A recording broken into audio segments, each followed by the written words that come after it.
Today we've come to the magnificent Caledonia forest in the Scottish Highlands. This ancient forest was once huge, but today survives in only small regions. And a constant threat to these areas is fire. Where I'm walking now there should be trees, but 2 decades ago they fell victim to a forest fire. And just consider, it's taken 20 years for this little fella to show his face again. So here's the dilemma. How can you have a campfire without endangering the very thing you've come to enjoy, the forest itself? Well, I'm going to show you how. Bare earth, that's the best campfire place.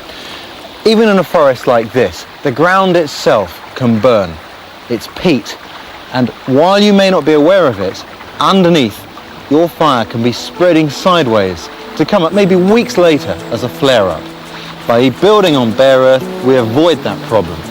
First thing is to build a platform of dead sticks.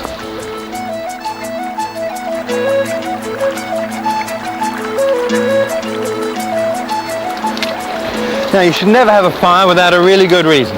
So I'm going to cook you the 3 Bs. That's backwards coffee, bacon and bannock. This is the horse's hoof fungus.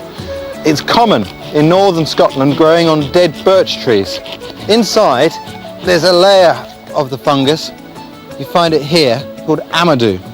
And I've got some of that prepared, and we'll use that to start our fire today. Okay, we've got our sticks, and I've popped some birch bark in here to help get the fire going.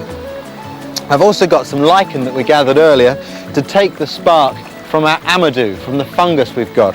And this is some prepared amadou, and I'll use that with flint and steel, which will give me sparks. And this is how it works.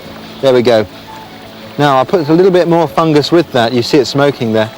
I'm going to drop that into our lichen and birch bark mix.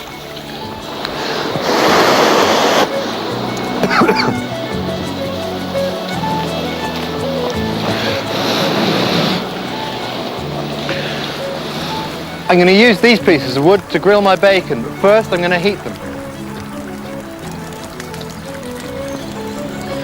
Call this plank cooked bacon. It's a good way of cooking bacon because the fat drains away and there's no washing up. Just hold it on with a couple of wooden pegs, just prop it by the fire. Now we can get on with making the coffee and the bannock. This is my bannock mixture. I prepared it before I brought it out. Bannock is a traditional Scottish unleavened bread. Goes back centuries. It's got oatmeal, flour, salt and some baking soda. Mix it into quite a dry, doughy mixture. Generally it's a good idea to let things char just a little bit on the outside, because when you cook this way you want to make sure you've cooked all the way through. Personally I like the crusty bit. Use your embers to cook on. People generally cook too fast on campfires and burn the food.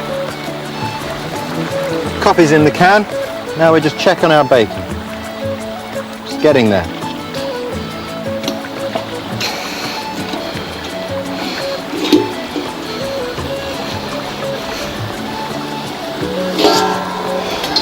You know, it's just occurred to me, this is a BBC breakfast. Bacon, bannock and coffee. There's one thing we never do, and that's bury a fire when we're finished with it. The only way to put a fire out is to put water on it. Let the fire die down until it's just embers, and then pour water on. Be careful not to scald yourself with steam. When a fire is out,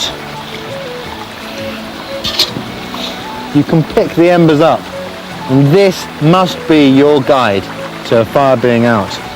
Pick the embers up and scatter the ashes as widely as possible to disperse them. If you've done the job properly, it should be really easy to cover up.